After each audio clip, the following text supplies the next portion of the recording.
Bien, y los diputados alemanes eligieron este miércoles a Angela Merkel como canciller para un cuarto mandato que comienza en una posición delicada tras 6 meses de incertidumbre. Juliana González nos entrega más detalles. ¿Cómo estás? Buenas tardes. Hola Pamela, muy bien, y como tú mencionabas, ya por fin con un gobierno estable y constituido. Cuéntanos sobre cuán difícil y cuál fue el proceso que finalmente llevó a que hoy tú nos estés informando de esta noticia.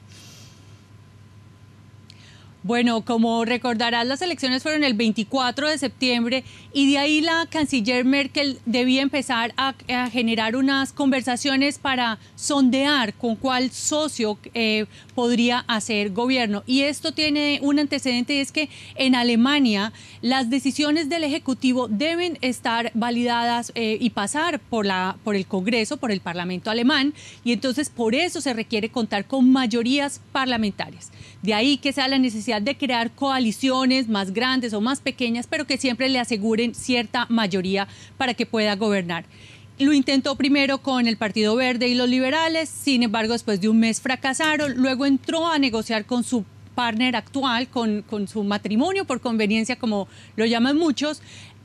Y finalmente estas negociaciones llegaron, digamos, a un buen término. Las bases del partido votaron a favor de estas negociaciones y ya quedaba, digamos, el último paso, y era el día de ayer en el Parlamento. Debía ser escogida por una mayoría parlamentaria de unos 355 votos. Ella obtuvo 364 y con esto ya pudo ir donde el presidente federal para que la invistiera en su calidad de canciller federal, y también, digamos, los ministros juramentaron ante el Parlamento. Y esto fue todo lo que sucedió ayer, y ayer mismo ya el ministro de Relaciones Exteriores voló a París para empezar a trabajar en todo el tema de la Unión Europea con ese eje franco-alemán que busca redinamizar esta zona. Juliana, ¿y cómo se viene la situación ahora para Alemania, ya considerando entonces que se ha establecido este cuarto mandato de Angela Merkel?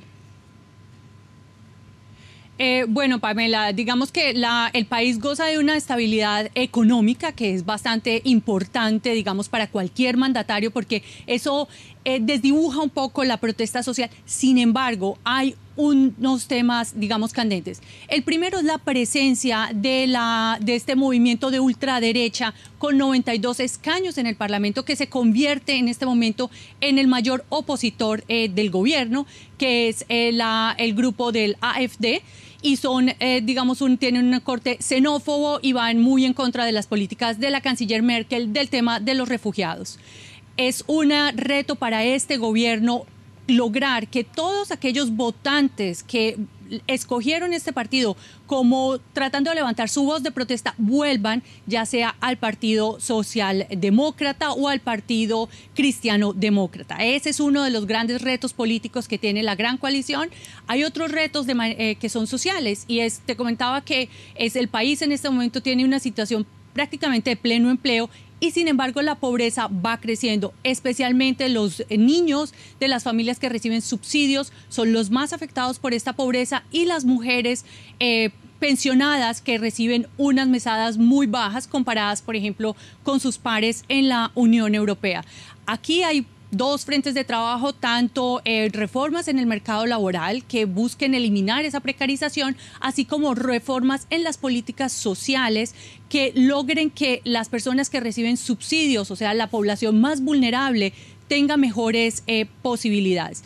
Y por último está quizá, digamos, los retos en materia internacional que, como te lo mencionaba anteriormente, radican principalmente en fortalecer a la Unión Europea como un actor en conflictos, fortalecer a la Unión Europea para que sea capaz ella misma de manejar sus temas de seguridad y de defensa militar y no depender del pacto con la OTAN, ya que la relación con Estados Unidos es tan inestable.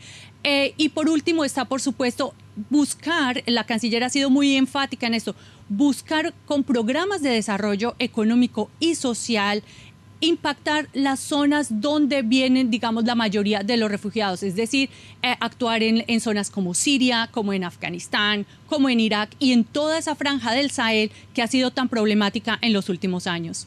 Bien, Juliana, también quería preguntarte por otro tema que está encendiendo una gran polémica y tiene que ver con cómo afecta a Europa en general esta tensión que se ha dado entre el Reino Unido y Rusia a propósito del envenenamiento de un ex espía, que ahora el Reino Unido también anuncia la expulsión de 23 diplomáticos.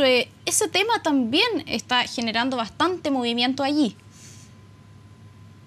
Así es, Pamela. De hecho, hoy se emitió una declaración conjunta de los jefes de Estado y de Gobierno de Alemania, de Francia y de Estados Unidos apoyando al Reino Unido y pidiéndole a Rusia que por favor fuera claro en sus posiciones y presentara todo su programa de los agentes químicos nerviosos, que son estos que paralizan el sistema muscular y que pueden causar la muerte, que es uno de los agentes que se usó con este espía, que lo presente a la Organización para la Destrucción de las Armas Químicas, de las armas masivas, porque no lo tienen, digamos, catalogado. Y esto es un gas que, por ejemplo, se desarrolló en Rusia entre la década de los 70s y los 80s y que ha generado mucha controversia.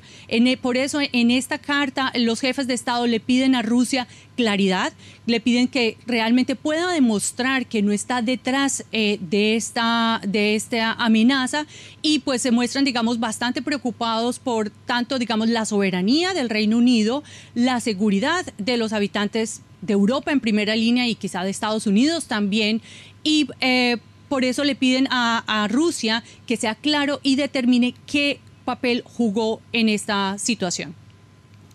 Bien, Juliana González, muchas gracias por actualizarnos toda esa información que tengas tú allá. Buenas noches.